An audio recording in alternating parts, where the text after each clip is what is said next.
이번에는 2018년도 사회 기출문제입니다. 4번이고요. 자, 니트로셀룰로스에 대한 설명입니다. 자, 니트로셀룰로스는 오류 위험물 중에서 니트로로 시작하지만 잘 헷갈리시는 부분 분명히 질산 에스테르류입니다. 지정수량은 10kg이고요. 아까 위험물에는 많이 등장하는 화약이 두 가지가 있다고 했는데 하나가 질산칼륨과 탄소와 황이 혼합되는 흑색 화약이 있었고 또 하나가 여기에 나오는 다이너마이트입니다. 다이너마이트는 니트로글리세린에 규조토를 섞어서 만드는 화약이고요. 자, 니트로글리세린에 규조토를 섞는다. 여기에 응용해서 니트로글리세린이 동결 우려가 있기 때문에 다이너마이트가 얼어버릴 수 있어요. 사용을 못할 수가 있기 때문에 동결 방지를 위해서 니트로글리콜을 사용한다. 이것도 나온 김에 같이 정리를 해두시고 지금은 니트로셀룰로스의 문제이기는 하지만 다이너마이트는 그 오류에 해당하는 니트로 비슷한 애들은 다 쓸 수 있습니다. 니트로글리세린, 니트로글리콜, 니트로셀룰로스 쓸 수 있어요. 맞는 말이고 오류 위험물의 특징 인류는 조해성이 있다, 산화성이 있다 그런 것처럼 오류 위험물의 특징은 이미 가염물과 산소를 가지고 있기 때문에 조금만 자극이 되면은 폭발할 수 있어요. 그래서 물이나 알코올에 습윤하여 저장합니다.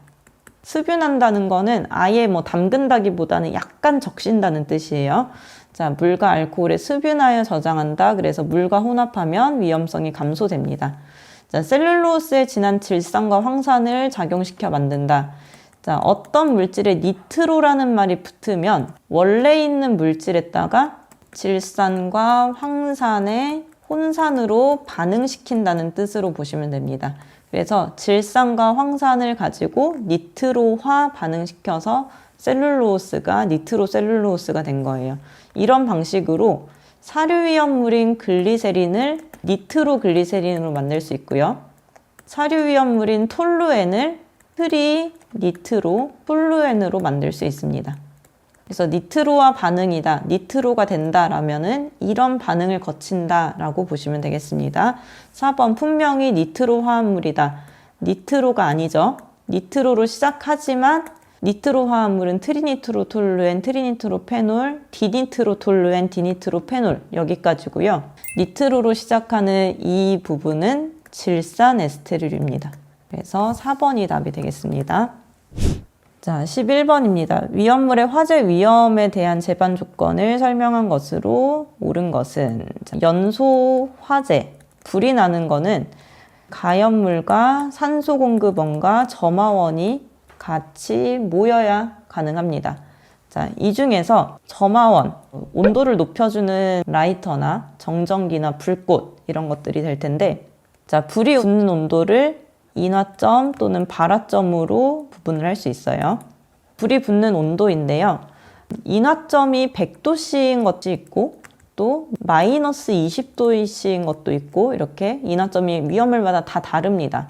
자, 이런 뜻은 아무리 불을 붙여도 자, 지금 온도가 한 10도씨 정도 된다면 같은 온도에서 불을 붙였을 때 불을 붙인다고 다 불이 붙는 것이 아니라 이 인화점을 넘는 상태만 불이 붙습니다. 그래서 10도씨에서 불을 붙이면 마이너스 20도씨는 얘를 넘었기 때문에 지금 불이 붙을 수 있는 온도 상태가 된 거예요. 그래서 불이 붙습니다. 근데 인화점이 100도씨인 물질은 10도씨에서는 불이 안 붙어요. 불이 붙을 수 있는 온도가 아니기 때문에 불이 안 붙어요. 자, 그래서 이런 식으로 보시면 인화점이 낮을수록 불이 붙을 수 있는 확률이 높아지겠죠. 자, 인화점이 높으면 웬만한 온도에서는 불이 잘 안 붙으니까 낮을수록 위험하고요. 자, 연소범위라는 것은 가염물과 산소 공급원이 얼만큼 배합되어 있는지 그 범위를 가지고 산소와 가염물이 섞인 비율이 10%에서 20%다. 2.5에서 81%다. 이런 식으로 나눕니다. 너무 가염물만 많아도 불이 안 붙고요. 너무 산소만 많아도 불이 안 붙습니다. 자, 예를 들어서 2.5에서 81%인 아세틸렌의 연소 범위 이렇게 된다고 했을 때 지금 아세틸렌의 농도가 1%예요. 그러면 불이 안 붙고요. 30%예요. 그러면 이 범위 안에 들어가기 때문에 불이 붙습니다. 자, 아세틸렌의 농도가 지금 90%예요. 이 경우에는 불이 붙지 않습니다. 자, 이런 식으로 이해하시면 돼요. 그럼 연소 범위가 어떨수록 위험하게 되냐면 연소 범위가 넓을수록 위험하게 됩니다. 자, 어떤 농도에 따라서 불이 붙을 수 있는 확률이 높아지기 때문이죠. 자, 이거에 해당하는 답은 인화점이 낮을수록 연소 범위가 넓을수록에 해당하는 4번이 되겠습니다. 자, 다음 18번입니다. 사료위험물의 일반적인 성질에 대한 설명. 자, 사료위험물의 특징, 인류가 조해성, 조연성, 불연성 이런 것이 있는 것처럼 사료위험물은 일단 인화성 액체입니다. 자, 인화성 액체이고 대부분이 기름이라고 보시면 돼요. 기름이 증발하면서 거기에서 나오는 가스가 불이 붙는 방식이라서 영화 같은 데 보면 이렇게 휘발유를 쭉 길 따라서 뿌리고 어느 한 군데서 라이터를 딱 붙이면 휘발유를 뿌린 상태로 불이 따라가죠. 휘발유를 뿌린 그 길 따라서 불이 따라가는데 그런 방식의 불을 끌어당긴다고 해서 인화성이라는 말을 붙입니다. 자, 기름이 주된 성분이라고 보시면 되는데 뭐 세부적으로 보자면 기름이 아닌 수용성인 물질도 있어요. 자, 기름은 물하고 만났을 때 어떻게 되냐면 물보다 가볍습니다. 그래서 기름은 물 위에 뜨고요. 대신 공기에는 가라앉습니다. 자, 이거를 다시 표현하면 비중이 1보다 작다, 증기 비중은 1보다 크다라고 볼 수도 있겠습니다. 근데 비중이 1보다 작다는 건 특수인화물이나 제1석유류, 알코올류 이 정도까지 뭐 크게 조금 더 보자면 이석유류 비수용성까지는 물 위에 뜨는데 이석유류 수용성, 3석유류, 4석유류 여기는 또 물에 가라앉습니다. 그래서 나중에 그런 문제가 나오면 좀 세부적으로 정리를 해 두시고요. 그리고 사료위험물은 전기가 통하지 않습니다. 이걸 같은 말로 전기가 통하면 도체라고 하는데 전기가 통하지 않는다고 해서 불량도체라고 합니다. 그래서 양도체가 아니다라는 뜻이에요. 전기가 통하는 물질이 아니다. 그러면 전기가 통하지 않는다는 것은 전기가 움직이지 않는다. 전기가 정지해 있다는 뜻과 같습니다. 그렇다 보니까 정전기가 닿게 되면 정전기로 인해서 불이 붙을 수 있는 상황이 되는 거죠. 그래서 전기가 통하지 않기 때문에 정전기에 의해서도 인화할 수 있다. 그 다음에 3번은 상온에서 액체이다. 사료위험물은 인화성 액체이기 때문에 상온에서 액체 맞고요. 전기의 도체이다. 자, 도체라는 말을 쓰면 안 되고 불량도체라고 해야 되겠죠. 전기가 통하지 않는다라는 말과 같습니다. 자, 25번입니다. 위험물 제조소의 위치, 구조, 설비의 기준 이런 부분을 이제 많이들 어려워 하시는데요. 자, 나오는 내용이 정해져 있으니까 같은 비슷한 문제를 찾아서 푸시다 보면은 조금 이해가 되실 거예요. 자, 제조소 등은 위험물을 취급하는 건축물들, 공간이고요. 그 중에서 제조소는 제조하는 곳입니다. 자, 제조소에서 어떤 부분을 내화 구조로 하고 어떤 부분을 불연 재료로 하느냐 이런 문제가 장소만 바꿔서 조금 나오는 경향이 있는데요.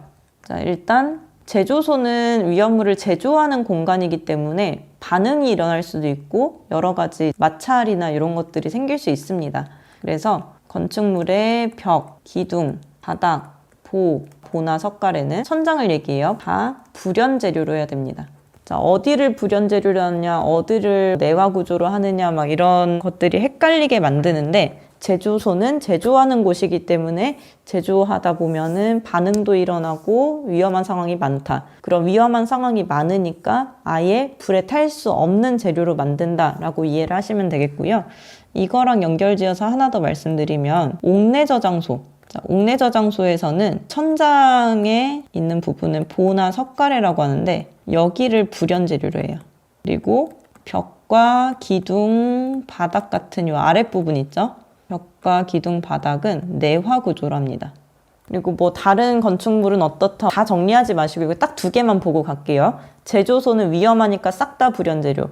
저장소는 바닥은 내화 구조, 보나 석가래는 불연 재료. 왜냐하면 일단 저장하는 곳은 가만히 두는 거기 때문에 싹 다 불연 재료로 하면 돈이 많이 들 수가 있기 때문에 그렇다라고 얘기하면 말이 될까요? 자, 불연 재료랑 내화 구조의 차이는 불연 재료는 그냥 불에 안 타는 성질이라고 보시면 됩니다. 거의 뭐 그을리는 정도? 근데 내화 구조는 불에 견딘다는 뜻이라서 일단은 시간은 조금 오래 걸리기는 하지만 결국에는 탑니다. 그래서 불연재료랑 내화구조 중에서는 불연재료가 더 센 거예요. 자, 제조소는 뭐 내화재료가 아니라 불연재료를 해야 된다라는 걸로 정리하고 넘어가고요. 자, 이번에 제조소의 표지판. 자, 표지판은 이렇게 가로로 길게 생길 수도 있고요. 세로로 길게 생길 수도 있어요. 여기에 들어가는 거 화기염금, 물기염금 이런 것들이 있는데 한 변의 길이 30cm, 다른 한 변은 60cm. 만약에 이쪽이 30이라면 여기가 60. 이런 거다라고 보시면 나중에 실기할 때 도움이 되실 거예요. 자, 3번에 화기염금을 표시한다면 화기를 뜻하는 적색을 쓰고요. 또 물기염금을 표시한다면 물기를 뜻하는 청색 바탕에 백색 문자를 쓴다. 이거 외에도 제조소 등 주유중 엔진 정지, 위험물 이런 게시판의 색깔이 합격 족보에 정리가 돼 있으니까 그것까지 정리하세요. 자, 4번에 제조소의 경우 보유공지, 그 주변에 건축물 주변에 비워둬야 되는 땅이 제조소의 경우에는 10배 이하일 때 3m, 10배 초과일 때 5m입니다. 그래서 10배 초과인 경우에는 5m 맞습니다. 답은 1번 되겠습니다.